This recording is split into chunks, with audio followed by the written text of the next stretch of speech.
ਜਿਹੜੀ ਗੱਲ ਮੋਹਨ ਭਾਗਵਤ ਨੇ ਕਹੀ ਉਹ ਕਿਸੇ ਨੂੰ ਇਹਨੂੰ ਡਿਕਲੇਅਰ ਕਰਨ ਦੀ ਲੋੜ ਨਹੀਂ, ਕਿਸੇ ਨੂੰ ਕੋਈ ਸ਼ੱਕ ਸ਼ੁਬਾ ਨਹੀਂ ਹੋਣਾ ਚਾਹੀਦਾ ਕਿ ਇੱਥੇ ਰਹਿਣ ਵਾਲਾ ਜਿਹੜਾ ਹਰ ਕੋਈ ਹਿੰਦੂ ਹੈ ਔਰ ਇੱਥੇ ਹਿੰਦੂ ਰਾਸ਼ਟਰ ਬਣ ਚੁੱਕਾ ਹੈ।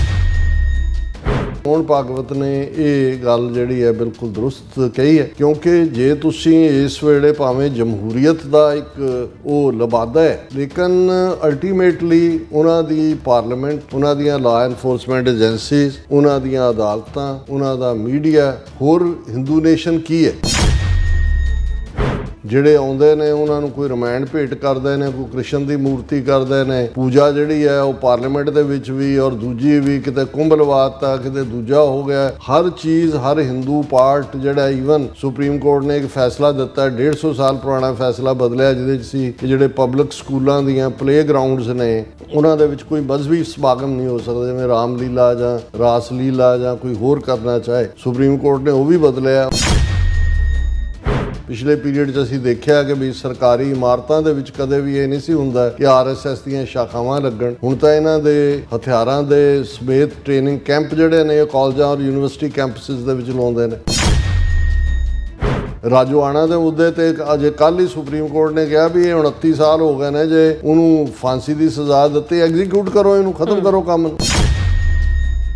ਦੂਸਰੇ ਪਾਸੇ ਅਸੀਂ ਦੇਖਦੇ ਹਾਂ ਕਿ ਕਰਨਲ ਪ੍ਰੋ ਤੇ ਸਾਧਵੀ ਤੇ ਬਾਬਰੀ ਮਸਜਿਦ ਢਾਣ ਵਾਲੇ ਤੇ ਦੂਜੇ ਸਭ ਬਰੀ ਨੇ, ਸਭ ਮੌਜਾਂ ਮਾਣ ਰਹੇ ਨੇ। ਔਰ ਹੁਣ ਆ 2-3 ਦਿਨਾਂ ਦੇ ਵਿੱਚ ਹੀ ਅਸੀਂ ਸੁਪਰੀਮ ਕੋਰਟ ਦਾ ਜੇ ਵਰਤਾਰਾ ਦੇਖਣਾ ਹੋਏ ਤਾਂ ਮੈਨੂੰ ਇਹ ਲੱਗਦਾ ਹੈ ਕਿ ਬਈ ਇਹ ਕਨਸਟੀਟਿਊਸ਼ਨ ਬਰਾਏ ਨਾਮ ਸੈਕੂਲਰਿਜ਼ਮ ਦੇ ਨਾਂ ਥੱਲੇ ਹੈ। ਆਲਰੇਡੀ ਮਨੂ ਸਮ੍ਰਿਤੀ ਜਿਹੜੀ ਹੈ ਉਹ ਲਾਗੂ ਕਰ ਰਿਹਾ supreme court. Viewers welcome back to program. So viewers ਅੱਜ ਸੈਕਸ਼ਨ 'ਚ ਆਪਾਂ ਗੱਲਬਾਤ ਕਰਨ ਜਾ ਰਹੇ ਹਾਂ ਕਿ ਵਿਊਅਰਸ ਇਉਂ ਜਾਪਦਾ ਹੈ ਕਿ ਭਾਰਤੀ ਸੁਪਰੀਮ ਕੋਰਟ ਹਿੰਦੂ ਧਾਰਮਿਕ ਗ੍ਰੰਥਾਂ, ਹਿੰਦੂ ਸਭਿਅਤਾ ਅਤੇ ਮਨੂ ਸਮ੍ਰਿਤੀ ਦਾ ਰੱਖਿਅਕ ਬਣਿਆ ਹੋਇਆ ਹੈ ਔਰ ਸੁਪਰੀਮ ਕੋਰਟ ਦੇ ਤਾਜ਼ਾ ਫੈਸਲੇ ਅਤੇ ਟਿੱਪਣੀਆਂ ਇਸ ਦੀ ਸ਼ਾਦੀ ਭਰਦੀਆਂ ਨੇ। ਸੋ ਇਸ ਬਾਰੇ ਆਪਾਂ ਗੱਲਬਾਤ ਕਰਨ ਜਾ ਰਹੇ ਹਾਂ ਔਰ ਨਾਲ ਹੀ ਤੁਹਾਡੇ ਜਿਹੜੇ ਲਾਈਵ ਮੈਸੇਜ ਨੇ ਉਹ ਵੀ ਆਪਾਂ ਸ਼ੇਅਰ ਕਰਾਂਗੇ। ਸੋ ਅਸੀਂ ਚਾਹਾਂਗੇ ਕਿ ਤੁਸੀਂ ਇਸੇ ਤਰ੍ਹਾਂ ਬਣੇ ਰਹਿਣਾ, ਦੇਖਣ ਸੁਣਨ ਜਾਂ ਲਿਖਣ ਲਈ ਤੁਹਾਡਾ ਸਭ ਦਾ ਬਹੁਤ ਬਹੁਤ ਧੰਨਵਾਦ ਜੀ। ਡਾਕਟਰ ਸਾਹਿਬ ਕੀ ਕਹਿਣਾ ਚਾਹੋਗੇ? ਦੇਖੋ, RSS ਦਾ ਮੂਲ ਨਿਸ਼ਾਨਾ ਭਾਰਤ ਨੂੰ ਹਿੰਦੂ ਰਾਸ਼ਟਰ ਐਲਾਨਣਾ ਰਿਹਾ, ਲੇਕਿਨ ਪਿਛਲੇ ਦਿਨਾਂ 'ਚ ਜਦੋਂ ਦਿੱਲੀ ਦੇ ਵਿੱਚ ਮੋਹਨ ਭਾਗਵਤ ਨੇ 2-3 ਰੋਜ਼ਾ ਵੱਡੀ ਲੈਕਚਰ ਸੀਰੀਜ਼ ਕੀਤੀ, ਜਿਹਦੇ 'ਚ ਬਾਹਰਲੇ ਮੁਲਕਾਂ ਦੇ ਐਨਵਾਏ, ਐਂਬੈਸਡਰਸ ਵੀ ਇਨਵਾਈਟ ਕੀਤੇ ਸੀ। ਜਿਹੜੀ ਗੱਲ ਮੋਹਨ ਭਾਗਵਤ ਨੇ ਕਹੀ ਉਹ ਪਹਿਲੀ ਸਟੇਟਮੈਂਟ ਨਾਲੋਂ ਡਿਫਰੈਂਟ ਸੀ। ਉਹਨੇ ਕਿਹਾ ਵੀ ਆਲਰੇਡੀ ਭਾਰਤ ਹਿੰਦੂ ਰਾਸ਼ਟਰ ਬਣ ਚੁੱਕਾ ਹੈ, ਕਿਸੇ ਨੂੰ ਇਹਨੂੰ ਡਿਕਲੇਅਰ ਕਰਨ ਦੀ ਲੋੜ ਨਹੀਂ, ਕਿਸੇ ਨੂੰ ਕੋਈ ਸ਼ੱਕ ਸ਼ੁਬਾ ਨਹੀਂ ਹੋਣਾ ਚਾਹੀਦਾ ਕਿ ਇੱਥੇ ਰਹਿਣ ਵਾਲਾ ਜਿਹੜਾ ਹਰ ਕੋਈ ਹਿੰਦੂ ਹੈ ਔਰ ਇੱਥੇ ਹਿੰਦੂ ਰਾਸ਼ਟਰ ਬਣ ਚੁੱਕਾ ਹੈ। ਔਰ ਮੈਂ ਸਮਝਦਾ ਵੀ ਮੋਹਨ ਭਾਗਵਤ ਨੇ ਇਹ ਗੱਲ ਜਿਹੜੀ ਹੈ ਬਿਲਕੁਲ ਦਰੁਸਤ ਕਹੀ ਹੈ, ਕਿਉਂਕਿ ਜੇ ਤੁਸੀਂ ਇਸ ਵੇਲੇ ਭਾਵੇਂ ਜਮਹੂਰੀਅਤ ਦਾ ਇੱਕ ਉਹ ਲਬਾਦਾ ਹੈ, ਲੇਕਿਨ ਅਲਟੀਮੇਟਲੀ ਉਹਨਾਂ ਦੀ ਪਾਰਲੀਮੈਂਟ, ਉਹਨਾਂ ਦੀਆਂ ਲਾਅ ਐਨਫੋਰਸਮੈਂਟ ਏਜੰਸੀਜ਼, ਉਹਨਾਂ ਦੀਆਂ ਅਦਾਲਤਾਂ, ਉਹਨਾਂ ਦਾ ਮੀਡੀਆ, ਹੋਰ ਹਿੰਦੂ ਨੇਸ਼ਨ ਕੀ ਹੈ। ਜਿਹੜੇ ਆਉਂਦੇ ਨੇ ਉਹਨਾਂ ਨੂੰ ਕੋਈ ਰਮਾਇਣ ਭੇਟ ਕਰਦੇ ਨੇ, ਕੋਈ ਕ੍ਰਿਸ਼ਨ ਦੀ ਮੂਰਤੀ ਕਰਦੇ ਨੇ, ਪੂਜਾ ਜਿਹੜੀ ਹੈ ਉਹ ਪਾਰਲੀਮੈਂਟ ਦੇ ਵਿੱਚ ਵੀ ਔਰ ਦੂਜੀ ਵੀ, ਕਿਤੇ ਕੁੰਭ ਲਵਾਤਾ, ਕਿਤੇ ਦੂਜਾ ਹੋ ਗਿਆ। ਹਰ ਚੀਜ਼, ਹਰ ਹਿੰਦੂ ਪਾਰਟ ਜਿਹੜਾ, ਈਵਨ ਸੁਪਰੀਮ ਕੋਰਟ ਨੇ ਇੱਕ ਫੈਸਲਾ ਦਿੱਤਾ 150 ਸਾਲ ਪੁਰਾਣਾ ਫੈਸਲਾ ਬਦਲਿਆ, ਜਿਹਦੇ 'ਚ ਸੀ ਕਿ ਜਿਹੜੇ ਪਬਲਿਕ ਸਕੂਲਾਂ ਦੀਆਂ ਪਲੇ ਗਰਾਊਂਡਸ ਨੇ ਉਹਨਾਂ ਦੇ ਵਿੱਚ ਕੋਈ ਮਜ਼ਹਬੀ ਸਮਾਗਮ ਨਹੀਂ ਹੋ ਸਕਦਾ, ਜਿਵੇਂ ਰਾਮ ਲੀਲਾ ਜਾਂ ਰਾਸ ਲੀਲਾ ਜਾਂ ਕੋਈ ਹੋਰ ਕਰਨਾ ਚਾਹੇ। ਸੁਪਰੀਮ ਕੋਰਟ ਨੇ ਉਹ ਵੀ ਬਦਲਿਆ। ਉਹਨੇ ਕਿਹਾ ਜੀ ਇਹ ਜਿਹੜਾ ਇਹਦੇ 'ਚ ਰਾਮ ਲੀਲਾ ਹਾਲ ਦੀ ਘੜੀ UP ਔਰ ਦੂਜੇ 'ਚ ਹੋ ਸਕਦੀ ਹੈ, ਬਾਅਦ ਦੇ ਵਿੱਚ ਕੋਈ ਆਲਟਰਨੇਟ ਥਾਂ ਲੱਭ ਲੈਣਾ ਉਹਨੂੰ ਕਰ। ਮਤਲਬ ਇਹ ਹੈ ਵੀ ਉਹਨਾਂ ਨੇ ਆਲਰੇਡੀ ਜਿਹੜਾ ਉਹ ਸਕੂਲ ਖੋਲ੍ਹ ਦਿੱਤੇ ਨੇ। ਔਰ ਇਸੇ ਤਰ੍ਹਾਂ ਪਿਛਲੇ ਪੀਰੀਅਡ 'ਚ ਅਸੀਂ ਦੇਖਿਆ ਕਿ ਵੀ ਸਰਕਾਰੀ ਇਮਾਰਤਾਂ ਦੇ ਵਿੱਚ ਕਦੇ ਵੀ ਇਹ ਨਹੀਂ ਸੀ ਹੁੰਦਾ ਕਿ RSS ਦੀਆਂ ਸ਼ਾਖਾਵਾਂ ਲੱਗਣ। ਹੁਣ ਤਾਂ ਇਹਨਾਂ ਦੇ ਹਥਿਆਰਾਂ ਦੇ ਸਮੇਤ ਟ੍ਰੇਨਿੰਗ ਕੈਂਪ ਜਿਹੜੇ ਨੇ ਕਾਲਜਾਂ ਔਰ ਯੂਨੀਵਰਸਿਟੀ ਕੈਂਪਸਿਸ ਦੇ ਵਿੱਚ ਲਾਉਂਦੇ ਨੇ। ਔਰ ਇਸ ਸਾਰੇ ਨੂੰ ਜਿਹੜੀ ਹਿਫਾਜ਼ਤ ਮਿਲ ਰਹੀ ਹੈ ਇਹਨਾਂ ਦੇ ਸਾਰੇ ਫੈਸਲਿਆਂ ਨੂੰ, ਜਿਵੇਂ ਜੇ ਬਾਬਰੀ ਮਸਜਿਦ ਨੂੰ ਸ਼ਹੀਦ ਕੀਤਾ ਗਿਆ, ਰਾਮ ਮੰਦਰ ਉੱਥੇ ਸੀ, ਪਹਿਲਾਂ ਸੀ, ਨਹੀਂ ਸੀ, ਜਦੋਂ ਸੁਪਰੀਮ ਕੋਰਟ ਦਾ ਫੈਸਲਾ ਆਇਆ ਉਹਦੇ 'ਚ ਕਿਉਂਕਿ ਸਬੂਤ ਤਾਂ ਹੈ ਨਹੀਂ ਸੀ, ਨਾ ਕੋਈ ਆਰਕੀਓਲੋਜੀਕਲ ਸਰਵੇ ਆਫ ਇੰਡੀਆ ਦਾ ਸੀ, ਨਾ ਕੋਈ ਹਿਸਟੋਰੀਕਲ ਸੀ। ਔਰ ਉਸ ਫੈਸਲੇ ਦੇ ਵਿੱਚ ਚੰਦਰਚੂੜ ਜਾਂ ਰੰਜਨ ਗਗੋਈ ਜਾਂ ਜਿਹੜੇ ਸਾਰੇ ਨੇ ਉਹ ਇਹ ਕਹਿੰਦੇ ਨੇ ਕਿ ਜੀ ਇਹ ਕਿਉਂਕਿ ਲੋਕਾਂ ਦਾ ਵਿਸ਼ਵਾਸ, ਫੇਥ ਜਿਹੜਾ ਹੈ ਉਹ ਵੀ ਇੱਕ ਵੱਡਾ ਫੈਕਟਰ ਹੈ ਔਰ ਉਹਨੂੰ ਮੱਦੇ-ਨਜ਼ਰ ਰੱਖਦੇ ਆ। ਔਰ ਬਾਅਦ ਚੰਦਰਚੂੜ ਨੇ ਕਿਹਾ ਕਿ ਜੀ ਮੈਂ ਜਿਹੜਾ ਉਹ ਭਗਵਾਨ ਤੋਂ ਆਪ ਅਗਵਾਈ ਮੰਗੀ ਤੇ ਮੈਨੂੰ ਇਹ ਹੋਇਆ ਕਿ ਜੀ ਮੰਦਿਰ ਬਣਨਾ ਚਾਹ। ਮਤਲਬ ਇਹ ਹੈ ਕਿ ਉਹਨਾਂ ਨੇ ਕਾਨੂੰਨ ਨੂੰ ਦੂਜੇ ਨੂੰ ਜਿਹੜਾ ਬਿਲਕੁਲ ਛਿੱਕੇ ਤੇ ਟੰਗਦੇ ਆ, ਜੋ ਕਨਸਟੀਟਿਊਸ਼ਨ ਦੀ ਇੰਟਰਪ੍ਰੀਟੇਸ਼ਨ ਹੈ ਉਹਨੂੰ ਪਾਸੇ ਰੱਖ ਕੇ ਉੱਥੇ ਮੰਦਿਰ ਬਣਾਉਣ ਦੀ ਗੱਲ ਕੀਤੀ। ਔਰ ਇਸੇ ਲਾਈਨ ਦੇ ਉੱਤੇ ਅੱਜ ਚੰਦਰਚੂੜ ਨੂੰ ਜਿਹੜਾ ਚੀਫ ਜਸਟਿਸ ਰਿਹਾ ਕਾਫੀ ਉਹਦੀ ਖਿੱਚ ਤੂੰ ਉਹਨੇ ਇੱਕ ਇੰਟਰਵਿਊ ਦਿੱਤਾ ਕਿਸੇ ਨੂੰ, ਉਸੇ ਲਾਈਨ ਦੇ ਉੱਤੇ ਜਦੋਂ ਸਾਫ਼ ਨਜ਼ਰ ਆਉਂਦਾ ਵੀ ਇਹ RSS ਦੀ ਵਿਚਾਰਧਾਰਾ ਵਾਲਾ ਬੰਦਾ ਹੈ। ਪਰ ਜਦੋਂ ਚੀਫ ਜਸਟਿਸ ਸੀ ਇਵੇਂ ਲੱਗਦਾ ਸੀ ਕਿ ਵੀ ਨਿਊਟਰਲ ਤੇ ਫਲਾਣਾ ਢਿਮਕਾ। ਹੁਣ ਆਰਟੀਕਲ 370 ਇਹਨਾਂ ਨੇ ਹੀ ਖਤਮ ਕੀਤਾ ਮੰਦਿਰ ਬਣਾਉਣ ਦਾ ਵੀ। ਦੂਜਾ ਹੁਣ ਗੱਲ ਇੱਥੇ ਨਹੀਂ ਰੁਕਦੀ ਹੈ, ਤੁਸੀਂ ਜਿੰਨੇ ਫੈਸਲੇ ਲਏ ਜਾ ਰਹੇ ਨੇ, ਹੁਣ ਉਹ ਵਿਚਾਰੇ ਜਿਨ੍ਹਾਂ ਨੂੰ ਦਿੱਲੀ ਰਾਇਟਸ ਕਹਿੰਦੇ ਨੇ, ਮੁਸਲਮਾਨਾਂ ਦੇ ਗਲ ਪਾ ਰਹੇ ਨੇ, ਇਹਨਾਂ ਦਾ ਕੀਤਾ ਹੋਇਆ 3-3 ਸਾਲ ਹੋ ਗਏ ਨੇ, ਉਹਨਾਂ ਦੀ ਜ਼ਮਾਨਤ ਨਹੀਂ ਹੋ ਰਹੀ। ਹਾਈ ਕੋਰਟਾਂ ਨੇ ਰੋਕੀ ਹੋਈ ਹੈ, ਦੂਜਿਆਂ ਨੇ ਰੋਕੀ ਹੋਈ ਹੈ। ਰਾਜੋਆਣਾ ਦੇ ਮੁੱਦੇ ਤੇ ਅਜੇ ਕੱਲ੍ਹ ਹੀ ਸੁਪਰੀਮ ਕੋਰਟ ਨੇ ਕਿਹਾ ਵੀ ਇਹ 29 ਸਾਲ ਹੋ ਗਏ ਨੇ, ਜੇ ਉਹਨੂੰ ਫਾਂਸੀ ਦੀ ਸਜ਼ਾ ਦਿੱਤੀ, ਐਗਜ਼ੀਕਿਊਟ ਕਰੋ, ਇਹਨੂੰ ਖਤਮ ਕਰੋ ਕੰਮ ਨੂੰ। ਹੁਣ ਇਸ ਲੈਵਲ ਦੀ। ਔਰ ਦੂਸਰੇ ਪਾਸੇ ਅਸੀਂ ਦੇਖਦੇ ਹਾਂ ਕਿ ਕਰਨਲ ਪ੍ਰੋ ਤੇ ਸਾਧਵੀ ਤੇ ਬਾਬਰੀ ਮਸਜਿਦ ਢਾਣ ਵਾਲੇ ਤੇ ਦੂਜੇ ਸਭ ਬਰੀ ਨੇ, ਸਭ ਮੌਜਾਂ ਮਾਣ ਰਹੇ ਨੇ। ਔਰ ਜਿਹੜਾ ਉਹ ਕਰਨਲ ਫੁੱਲ ਕਰਨਲ ਬਣ ਗਿਆ, ਪ੍ਰਗਿਆ ਸਾਧਵੀ ਜਿਹੜੀ ਆ ਉਹ MP ਬਣ ਗਈ ਔਰ ਦੂਸਰਾ ਹੋਇਆ। ਹੁਣ ਆ 2-3 ਦਿਨਾਂ ਦੇ ਵਿੱਚ ਹੀ ਅਸੀਂ ਸੁਪਰੀਮ ਕੋਰਟ ਦਾ ਜੇ ਵਰਤਾਰਾ ਦੇਖਣਾ ਹੋਏ ਤਾਂ ਮੈਨੂੰ ਇਹ ਲੱਗਦਾ ਕਿ ਬਈ ਇਹ ਕਨਸਟੀਟਿਊਸ਼ਨ ਬਰਾਏ ਨਾਮ ਸੈਕੂਲਰਿਜ਼ਮ ਦੇ ਨਾਂ ਥੱਲੇ ਹੈ। ਆਲਰੇਡੀ ਮਨੂ ਸਮ੍ਰਿਤੀ ਜਿਹੜੀ ਹੈ ਉਹ ਲਾਗੂ ਕਰ ਰਿਹਾ ਸੁਪਰੀਮ ਕੋਰਟ। ਹੁਣ ਪਿਛਲੇ ਦਿਨਾਂ 'ਚ ਕਿਸੇ ਨੇ ਪਬਲਿਕ ਇੰਟਰਸਟ ਲਿਟੀਗੇਸ਼ਨ ਪਾਈ, ਉਹਨੇ ਕਿਹਾ ਕਿ ਜੀ ਜਿਹੜਾ ਖੁਜਰਾਓ ਹੈ ਉਹਦੇ 'ਚ ਵਿਸ਼ਨੂੰ ਦੀ ਮੂਰਤੀ ਟੁੱਟੀ ਹੋਈ ਹੈ ਔਰ ਉਹਨੂੰ ਕਿਉਂ ਨਾ ਵਿਸ਼ਨੂੰ ਦੀ ਮੂਰਤੀ ਸਥਾਪਿਤ ਕੀਤੀ ਜਾਏ। ਔਰ ਆਫ ਗਾਰਡਡ ਸੁਪਰੀਮ ਕੋਰਟ ਦੇ ਜਿਹੜਾ ਗਵਾਹੀ ਸੀ ਉਹਨੇ ਕਿਹਾ ਕਿ ਭਾਈ ਇਹ ਜਿਹੜਾ ਪਾਰਟ ਹੈ ਵੀ ਜੇ ਇਹੀ ਹੈ, ਜੇ ਇੰਨੀ ਤਾਕਤ ਹੈ ਮੂਰਤੀਆਂ 'ਚ ਤਾਂ ਆਪੇ ਹੀ ਆਪਣੇ ਆਪ ਨੂੰ ਸਥਾਪਿਤ ਕਰ ਲੈ। ਹੁਣ ਇਹਦੇ ਤੇ ਇੰਨਾ ਹਿੰਦੂਆਂ ਨੇ ਰੌਲਾ ਪਾਇਆ, ਉਹਨੂੰ ਚੀਫ ਜਸਟਿਸ ਨੂੰ ਮਾਫੀ ਮੰਗਣ ਤੇ ਮਜਬੂਰ ਕਰਤਾ। ਉਹਨੇ ਕਿਹਾ ਜੀ ਮੈਂ ਤਾਂ ਉਹਦਾ ਜਿਹੜਾ ਸਟੇਟਸ ਸੀ ਕਿ ਬਈ ਖੁਜਰਾਓ ਹੈ ਇੱਕ ਹਿਸਟੋਰੀਕਲ ਆਰਕੀਓਲੋਜੀਕਲ ਸਾਈਟ ਹੈ, ਉਹਦੇ 'ਚ ਕੋਈ ਤਬਦੀਲੀ ਨਹੀਂ ਹੋਣੀ ਚਾਹੀਦੀ। ਹੁਣ ਦੂਸਰੇ ਇੱਕ ਪਾਸੇ ਤਾਂ ਅਮਰੀਕਾ 'ਚ ਵੀ ਇਹਨੂੰ ਲੈ ਕੇ ਇੱਕ ਵੱਡੀ ਡਿਬੇਟ ਹੋਈ ਕਿਉਂਕਿ ਟੈਕਸਾਸ ਦੇ ਵਿੱਚ ਸਭ ਤੋਂ ਵੱਡੀ ਮੂਰਤੀ ਹਨੂਮਾਨ ਜੀ ਦੀ ਹੈ। ਔਰ ਇਸ ਦੇ ਉੱਤੇ ਇੱਕ ਟੈਕਸਾਸ ਦੇ ਰਿਪਬਲਿਕਨਸ ਨੇ ਜਿਹੜਾ ਉਹ ਸਵਾਲ ਚੁੱਕਿਆ। ਉਹਨਾਂ ਨੇ ਕਿਹਾ why allow statue of Hindu god in Texas.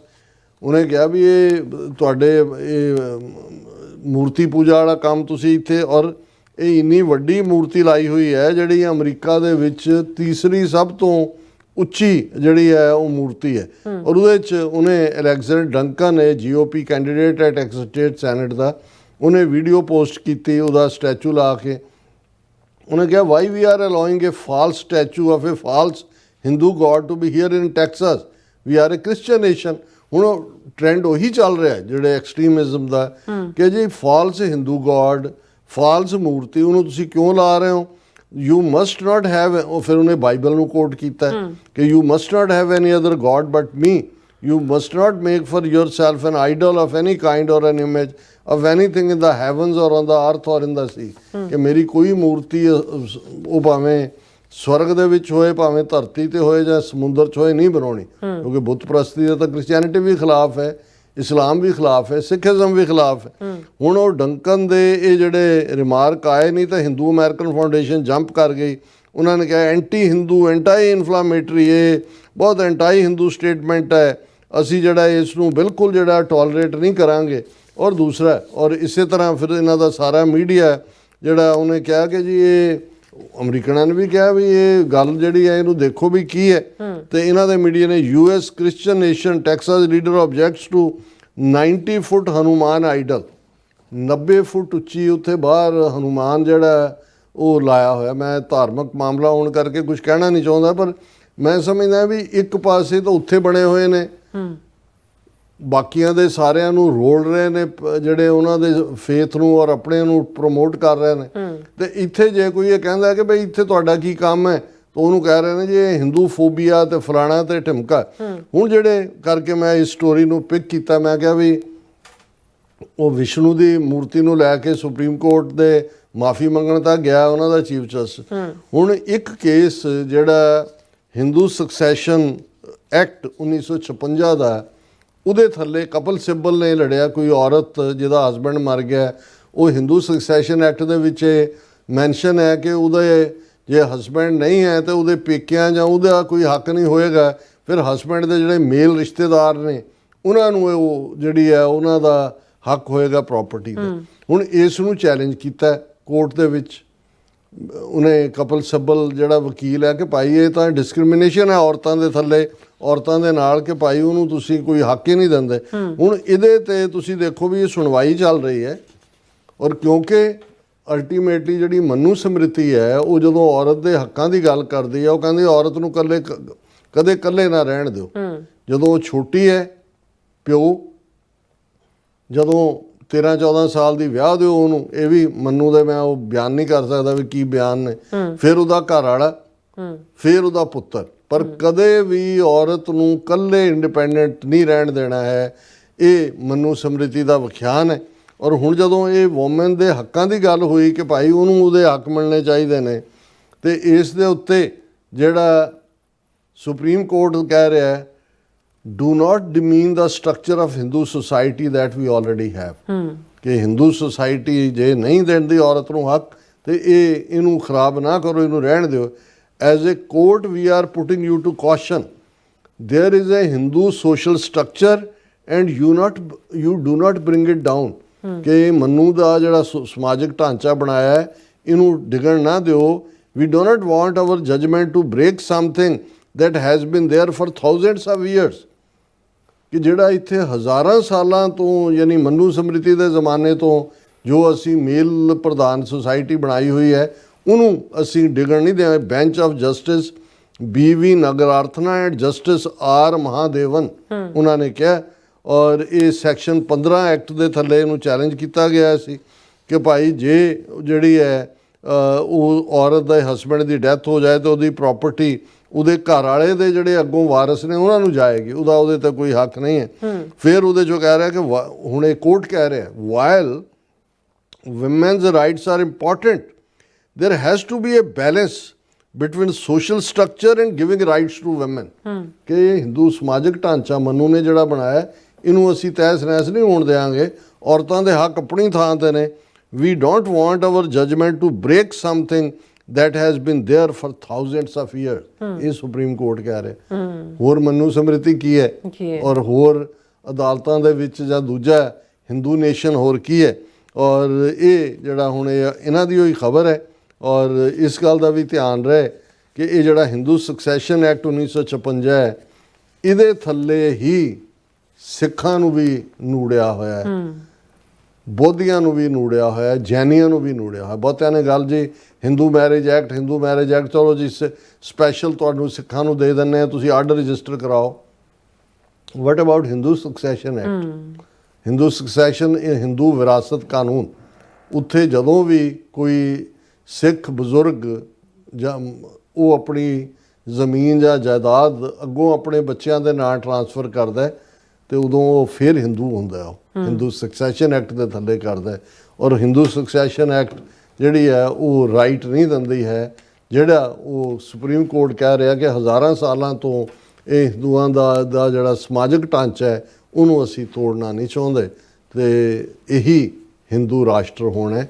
Already Mohan Bhagwat ਨੇ ਠੀਕ ਕਿਹਾ ਕਿ ਆਲਰੇਡੀ ਭਾਰਤ ਇੱਕ ਹਿੰਦੂ ਰਾਸ਼ਟਰ ਹੈ। ਜੀ ਰਾਜ ਸਾਹਿਬ ਤੁਹਾਡਾ ਬਹੁਤ ਬਹੁਤ ਸ਼ੁਕਰੀਆ। ਹੁਣ ਆਪਾਂ ਪਰ ਜਿਹੜੇ ਵਿਊਅਰਸ ਮੈਸੇਜ ਨੇ ਉਹ ਲੈਣ ਜਾ ਰਹੇ ਹਾਂ, ਸਭ ਦਾ ਬਹੁਤ ਬਹੁਤ ਸ਼ੁਕਰੀਆ ਅਦਾ ਕਰਦੇ ਹਾਂ। ਸਾਡੇ ਕੋਲ ਪਹਿਲੇ ਵਿਊਅਰ ਨੇ ਧਰਮ ਸਿੰਘ ਜੀ, ਸਾਨੂੰ ਫਤਿਹ ਬੁਲਾਉਂਦੇ ਨੇ। ਵਾਹਿਗੁਰੂ ਜੀ ਕਾ ਖਾਲਸਾ ਵਾਹਿਗੁਰੂ ਜੀ ਕੀ ਫਤਿਹ। ਔਰ ਪ੍ਰੈਜ਼ੀਡੈਂਟ ਨਿਹੰਗ ਸਿੰਘ ਜੀ ਬਸਰਾ ਜੀ, ਬਲਵੰਤ ਸਿੰਘ ਜੀ, ਔਰ ਫਿਰ ਇਸੇ ਤਰ੍ਹਾਂ ਦੇਸ਼ ਪੰਜਾਬ ਦੇ ਜਸਵੀਰ ਸਿੰਘ ਬਰਾੜ ਜੀ ਔਰ ਖਾਲਸਾ ਦੇਸ਼ ਪੰਜਾਬ ਜੀ ਇਹ ਕਹਿੰਦੇ ਨੇ ਕਿ ਵਾਹਿਗੁਰੂ ਜੀ ਕਾ ਖਾਲਸਾ ਵਾਹਿਗੁਰੂ ਜੀ ਕੀ ਫਤਿਹ। ਰੱਬ ਰਾਖਾ ਸਾਰਿਆਂ ਦਾ। ਵਾਹਿਗੁਰੂ ਜੀ ਕਿਰਪਾ ਕਰਨ ਦੇਸ਼ ਪੰਜਾਬ ਤੇ ਸਿੱਖ ਕੌਮ ਦੇ ਉੱਤੇ ਮੁੜ ਕਲਗੀਆਂ ਵਾਲਿਆ ਤੇਰੇ ਪੰਥ ਨੂੰ ਫਿਰ ਪੈ ਗਿਆ ਘੇਰਾ। ਵਾਹ। ਔਰ ਰਾਜਨਦੀਪ ਸਿੰਘ ਸੰਧੂ ਜੀ ਔਰ ਇੰਦਰਜੀਤ ਸਿੰਘ ਸੰਧੂ ਜੀ, ਸਰਬਜੀਤ ਸਿੰਘ ਜੀ और मोहम्मद याकूब जी कहते हैं कि बहुत शुक्रिया डॉक्टर साहब, हक सच बोलने के लिए और तबीयत ठीक रही तो सैटरडे को मुलाकात होगी। उम्मीद है कि आप ज़रूर शिरकत करेंगे। जी जी जी ਅਸੀਂ ਤਾਂ ਸ਼ਾਮਲ ਹੋਵਾਂਗੇ ਜੀ ਜ਼ਰੂਰ।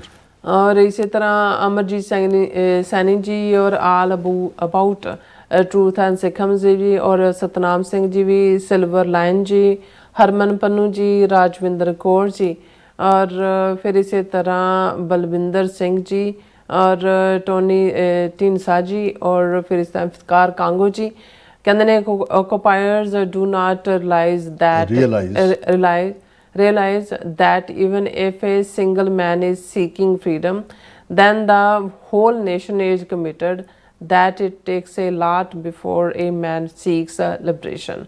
The problem is with the occupiers. ਬਿਲਕੁਲ ਤੁਸੀਂ ਠੀਕ ਫਰਮਾਇਆ ਕਾਂਗੋ ਸਾਹਿਬ। और फिर कहते may Allah relieve the Sikh nation from this occupier and कहते ने कि rather millennia old suffering, this is my honest desire from the despite of my heart. Ameen. ਬਹੁਤ ਸ਼ੁਕਰੀਆ। ਆਮੀਨ Deepest, ਆਮੀਨ ਇਫਤਕਾਰ ਸਾਹਿਬ। ਹਾਂਜੀ, ਔਰ ਰਾਜਵਿੰਦਰ ਕੌਰ ਜੀ, ਗੁਰਵਿੰਦਰ ਮਾਨ ਜੀ ਵੀ, ਕੁਲਵੀਰ ਮਾਲ ਜੀ, ਫਿਰ ਇਸੇ ਤਰ੍ਹਾਂ ਰਾਜਵਿੰਦਰ ਕੌਰ ਮਾਲ, ਔਰ ਸੋਨਮਾਲ ਜੀ ਵੀ, ਔਰ ਫਿਰ ਇਸ ਤਰ੍ਹਾਂ ਬਲਵਿੰਦਰ ਸਿੰਘ ਜੀ ਵੀ, ਔਰ ਸੁਰਿੰਦਰ ਬੜੀ ਸਿੰਘ ਜੀ। ਖੁਸ਼ੀ ਹੁੰਦੀ ਹੈ ਕਿ ਸਾਡੀਆਂ ਬਹੁਤ ਸਾਰੀਆਂ ਭੈਣਾਂ ਵੀ ਲਾਈਵ ਪ੍ਰੋਗਰਾਮ ਦੇ ਨਾਲ ਜੁੜਦੀਆਂ ਨੇ। ਬਿਲਕੁਲ ਜੀ।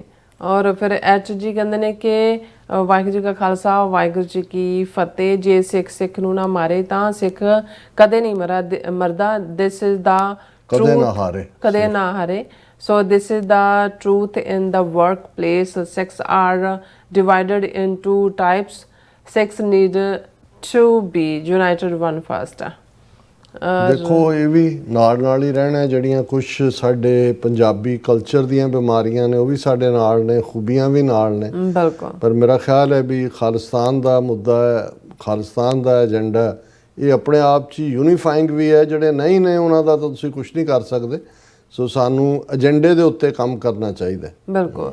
ਪ੍ਰਭਜੋਤ ਗੇਮਿੰਗ ਜੀ ਔਰ ਸੁਖਮਿੰਦਰ ਸਿੰਘ ਜੀ ਕਹਿੰਦੇ ਸ਼ੇਰੇ ਪੰਜਾਬ ਮਹਾਰਾਜਾ ਰਣਜੀਤ ਸਿੰਘ ਜ਼ਿੰਦਾਬਾਦ, ਖਾਲਸਾ ਰਾਜ ਖਾਲਸਾਨ ਜ਼ਿੰਦਾਬਾਦ। ਜ਼ਿੰਦਾਬਾਦ ਜ਼ਿੰਦਾਬਾਦ।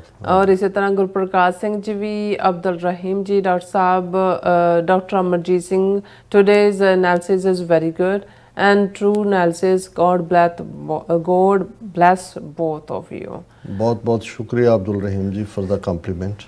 ਸੈਯਦ ਅਹਿਮਦ ਨੂਰ ਜੀ ਵੀ ਕਹਿੰਦੇ ਨੇ ਸਭ ਨੂੰ ਅਸਲਾਮ ਵਾਲੇਕਮ। ਔਰ ਮੀਆਂ ਸਰਵਰ ਜੀ ਕਹਿੰਦੇ ਇਨਸ਼ਾਅੱਲਾ Khalistan will be reality place, make this note and Pakistan will stand with you, this is written on the wall. ਬਹੁਤ ਬਹੁਤ ਸ਼ੁਕਰੀਆ ਮੀਆਂ ਸਰਵਰ ਜੀ, ਤੁਸੀਂ ਕਾਫੀ ਦਿਨਾਂ ਬਾਅਦ ਆਏ ਹੋ। I hope everything is fine. Nihang Singh ji ਕਹਿੰਦੇ ਨੇ ਮੋਮੋ ਠੱਗਣੀਆਂ। ਹਾਂ, ਇਹ ਲਫ਼ਜ਼ ਮੈਨੂੰ ਇੱਕਦਮ ਨਹੀਂ ਸੀ ਆ ਰਿਹਾ। ਬਹੁਤ ਸ਼ੁਕਰੀਆ। ਮੋਮੋ ਠੱਗਣੀਆਂ ਮਾਰਦੇ ਨੇ। ਸੈਯਦ ਕਹਿੰਦੇ ਨੇ ਕਿ ਇੰਡੀਅਨ ਪਾਕਿਸਤਾਨੀ ਹਮ ਬ੍ਰਦਰਸ ਸਿਸਟਰਸ ਹੈ, ਔਰ ਸਿੱਖਾਂ ਨੂੰ ਅਲੱਗ ਵਤਨ ਜਿਹੜਾ ਖਾਲਿਸਤਾਨ ਚਾਹੀਦਾ। ਬਿਲਕੁਲ ਠੀਕ ਔਰ ਫਰਮਾਇਆ। ਖਾਲਸਾ ਜ਼ਿੰਦਾਬਾਦ ਕਹਿੰਦੇ ਰਾਜ ਕਰੇਗਾ ਖਾਲਸਾ। ਖਾਲਸਾ ਜ਼ਿੰਦਾਬਾਦ। ਮਿਸਟਰ ਲੇਮਨ ਜਿਹੜੇ ਨੇ ਰਿਗਾਰਡਸ ਫਰੋਮ ਪੈਲਸਤੀਨ ਤੋਂ ਭੇਜਦੇ ਨੇ। ਔਰ ਫਿਰ ਇਸ ਤਰ੍ਹਾਂ ਸਤਨਾਮ ਸਿੰਘ, ਸੈਯਦ ਅਮਜਦ ਹਾਂਜੀ ਨੂਰ ਜਿਹੜੇ ਨੇ ਇੰਡੀਅਨ ਕਹਿੰਦੇ ਨੇ ਗਵਰਨਮੈਂਟ ਨੇ ਪੰਜਾਬ ਨੂੰ ਇੰਨੇ 'ਚ ਵਾਟਰ ਵਾਰ ਕੀਤਾ ਪਤਾ ਨਹੀਂ। ਓਕੇ ਜੀ। ਔਰ ਬਿਕਰਮਜੀਤ ਸਿੰਘ ਬਾਜਵਾ ਜੀ ਵੀ, ਔਰ ਫਿਰ ਇਸੇ ਤਰ੍ਹਾਂ ਬਲਵਿੰਦਰ ਸਿੰਘ ਜੀ ਨੇ ਇਹ ਲਿਖਦੇ ਨੇ ਕਿ any democracy should not depend on a false and untrue propaganda only. Muslims also provided remarkable support the all Punjabis facing man-made planned floods in Punjab and Haryana. ਬਿਲਕੁਲ ਤੁਸੀਂ ਬਲਵਿੰਦਰ ਸਿੰਘ ਜੀ ਠੀਕ ਫਰਮਾਇਆ ਕਿ ਇਹ man made rather water as a weapon use ਕੀਤਾ ਹੈ, ਔਰ ਇਸ ਦੇ ਵਿੱਚ ਜਿਹੜੀ ਮੁਸਲਮਾਨਾਂ ਦੀ ਸਿੱਖਾਂ ਦੀ ਸਾਂਝ ਹੈ ਉਹ ਹੋਰ ਵੀ ਪੀੜੀ ਹੋਈ ਹੈ। ਸਿੰਪਲ ਗਾਰਡਨਿੰਗ ਜੀ ਵੀ, ਔਰ ਫਿਰ ਇਸੇ ਤਰ੍ਹਾਂ ਰਾਜਵਿੰਦਰ ਕੌਰ ਜੀ, ਮੀਆਂ ਸਰਵਰ ਜੀ ਕਹਿੰਦੇ the brave Sikhs have given their lives for Khalistan for years. This will bring fruit very soon, inshallah. Khalistan will be a reality and place. Count on Pakistani Punjabis in your struggle. ਬਹੁਤ ਸ਼ੁਕਰੀਆ ਮੀਆਂ ਸਰਵਰ ਜੀ। ਔਰ ਬਿਲਾਲ ਜੀ ਵੀ ਹਲੋ ਕਹਿੰਦੇ ਨੇ, ਔਰ ਜੁਮਾ ਮੁਬਾਰਕ ਕਹਿੰਦੇ ਨੇ। ਜੁਮਾ ਮੁਬਾਰਕ। ਹਾਂਜੀ। ਗੁਰਮੀਤ ਸਿੰਘ ਬਾਜਵਾ ਜੀ ਵੀ, ਔਰ ਇਸੇ ਤਰ੍ਹਾਂ ਮੀਆਂ ਸਰਵਰ ਜੀ ਕਹਿੰਦੇ Pakistani Punjabis and Indian occupied Punjabis R one since centuries and will return reunite very soon. ਹਾਂਜੀ, very soon.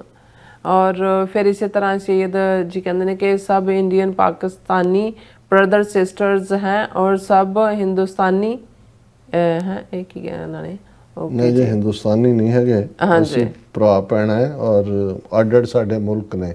ਹਾਂਜੀ ਜਮਨਾ ਪਾਰ ਹਿੰਦੂਆਂ ਦਾ ਮੁਲਕ ਇੰਡੀਆ ਹੋਏਗਾ, ਜਮਨਾ ਤੋਂ ਵਾਘਾ ਤੱਕ ਸਿੱਖਾਂ ਦਾ ਮੁਲਕ ਖਾਲਿਸਤਾਨ ਔਰ ਪਾਕਿਸਤਾਨ ਆਲਰੇਡੀ ਐਗਜ਼ਿਸਟ ਕਰਦੇ। ਬਿਲਾਲ ਅਹਿਮਦ ਜੀ ਕਹਿੰਦੇ ਨੇ ਕਿ ਡਾਕਟਰ ਸਾਹਿਬ ਰੱਬ ਜਿਸ ਕੋ ਚਾਹੇ ਇੱਜ਼ਤ ਦੇ, ਜਿਸ ਨੂੰ ਨਹੀਂ ਚਾਹੇ ਤਾਂ ਉਹਨੂੰ ਜ਼ਿਲਤ ਦੇਵੇ। सो मोदी के नसीब में ज़िल्लत है। सो यही पाकिस्तानी को जितना भी करे, मेरे ख्याल जिदा उन्होंने कि पाकिस्तान ਨੂੰ ਕਿਹਾ ਨਾ ਕਿ ਦਹਿਸ਼ਤਗਰਦ ਉਹਦੇ ਬਾਰੇ ਨਾਲ ਲਿਖਿਆ ਮਾਈਕ ਵੀ। ਔਰ ਇਸੇ ਤਰ੍ਹਾਂ ਅਲਮਾਈਟੀ ਜਿਹੜੇ ਨੇ ਉਹ ਵੀ ਕਹਿੰਦੇ ਨੇ ਕਿ doctor sahib Hindu is a tag of ਹਾਂਜੀ ਠੱਗ ਆਫ ਕੀ ਕਹਿੰਦੇ ਨੇ ਟੈਗ ਆਫ ਬੈਡਨੈਸ ਹਾਂਜੀ ਬੈਡਨੈਸ ਹਾਂਜੀ। ਫਿਰ ਇਸੇ ਤਰ੍ਹਾਂ ਮਾਈਕ ਡਾਕਟਰ ਸਾਹਿਬ ਹਾਂ ਬਿਲਕੁਲ ਠੀਕ ਕਿਹਾ ਤੁਸੀਂ। ਹਾਂ ਔਰ ਇਸੇ ਤਰ੍ਹਾਂ ਦਰਦ ਪੰਜਾਬ ਦਾ ਔਰ ਬਾਜ ਰੰਧਾਵਾ ਜੀ ਵੀ ਸਭ ਦਾ ਬਹੁਤ ਬਹੁਤ ਸ਼ੁਕਰੀਆ ਇਸ ਤਰ੍ਹਾਂ ਆਪਣੇ ਵਿਊਜ਼ ਕਰਨੇ ਇਜਾਜ਼ਤ। ਵਿਊਅਰਸ ਸਾਡੇ ਪ੍ਰੋਗਰਾਮ ਦਾ ਸਮਾਂ ਇੱਥੇ ਮੁੱਕਦਾ। ਤੁਸੀਂ ਆਪਣੀ ਰਾਏ ਤੇ ਸੁਝਾਅ ਭੇਜਣਾ ਭੁੱਲਣਾ ਸਾਡੇ ਇਸ ਪਤੇ ਤੇ sos@tv84.tv ਤੇ ਅਸੀਂ ਆਪਣਾ ਪ੍ਰੋਗਰਾਮ ਲੈ ਕੇ ਫਿਰ ਦੁਬਾਰਾ ਤੁਹਾਡੇ ਸਾਹਮਣੇ ਮੁੱਕਾਂਗੇ। ਤਦ ਤੱਕ ਲਈ ਮੈਨੂੰ ਤੇ ਆਪਣਾ ਸੁਣਾ ਗਿਆ ਦੋ ਦੇਖਦੇ ਰਹੋ TV 84 ਬੁਲਾ ਦਿਓ ਫਤਿਹ। ਵਾਹਿਗੁਰੂ ਜੀ ਕਾ ਖਾਲਸਾ ਵਾਹਿਗੁਰੂ ਜੀ ਕੀ ਫਤਿਹ। ਰੱਬ ਰਾਖਾ।